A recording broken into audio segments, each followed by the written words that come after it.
جو شخص داڑھی کاٹتا ہے اس کا اسلام میں کیا حکم ہے، اس کے پیچھے نماز پڑھنے کا کیا حکم ہے؟ اس کو سمجھنے سے پہلے یہ سمجھنا ہے داڑھی کا تذکرہ قرآن میں کس میں ہے، اور قرآن نے داڑھی کا تذکرہ کر کے داڑھی کو منسوب کیا ہے انبیاء کی طرف، اس لیے کہا گیا کہ داڑھی انبیاء کی سنت ہے۔ داڑھی کیا ہے؟ موسیٰ علیہ السلام جب واپس تشریف لائے، اپنے بھائی کو حوالے کیا تھا بنی اسرائیل کو، بعد میں جب واپس تشریف لائے ہیں تو بھائی کو دیکھا پریشان حال، اور بنی اسرائیل کو دیکھا تو گمراہ ہو چکی تھی اور جنہیں والا بت پرستی میں مبتلا ہو گئی تھی۔ تو وہاں جب دیکھا تو حضرت موسیٰ علیہ السلام کو فطرت میں یہ چیز، یہ تو فطرتی ہے کہ غصہ آ ہی جاتا، تو موسیٰ علیہ السلام کو غصہ آیا اور اسی میں حضرت ہارون علیہ السلام کی پہلے داڑھی پکڑی اور گردن پکڑی، تو ہارون علیہ السلام نے فرمایا لا تأخذ بلحیتی ولا براسی، میری داڑھی کو نہ پکڑیے، میرے گردن کو بھی نہ پکڑیے، میری کوئی غلطی نہیں ہے۔ بہرحال یہ ایک قصہ ہے، اس میں داڑھی کا لفظ قرآن نے استعمال کیا ہے، پتہ چلا انبیاء کی سنت ہے داڑھی، انبیاء کی۔ نمبر ایک، محمد الرسول اللہ صلی اللہ علیہ وسلم کی اپنی داڑھی مبارک تھی اور حضور علیہ السلام نے اپنے قول سے ارشاد امت کے سامنے رکھا، اپنا قول صحابہ کے سامنے رکھا، مونچھوں کو کم کرو، داڑھی کو بڑھاؤ، داڑھی کو۔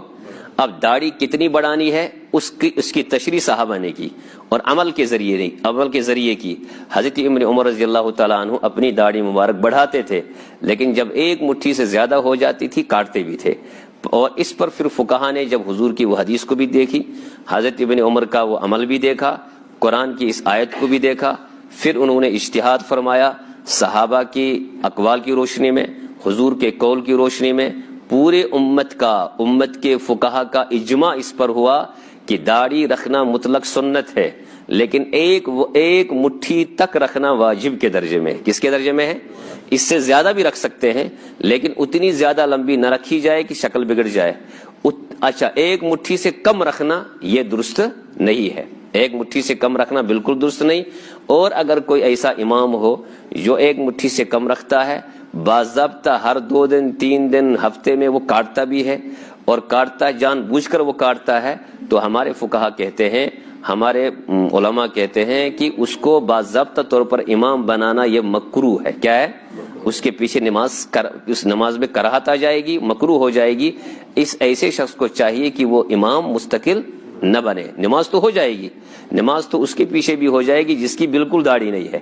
اب جس کی تھوڑی بہت ہے اس کے بھی پیچھے ہو جائے گی، لیکن داڑھی کے ساتھ چونکہ ایک طرح کا یہ استہزاء ہے، مذاق ہے، اور اب داڑھی تو شعائر اسلام میں، سنت اپنی جگہ، واجب ہے ایک مٹھی، ساتھ میں یہ ہے کہ یہ شعائر اسلام میں داخل ہے، اس کے ساتھ اس طرح سلوک کرنا شریعت میں اس کی اجازت، اس لیے ہم بھی انشاءاللہ ارادہ کریں داڑھی رکھیں اور ایک مٹھی انشاءاللہ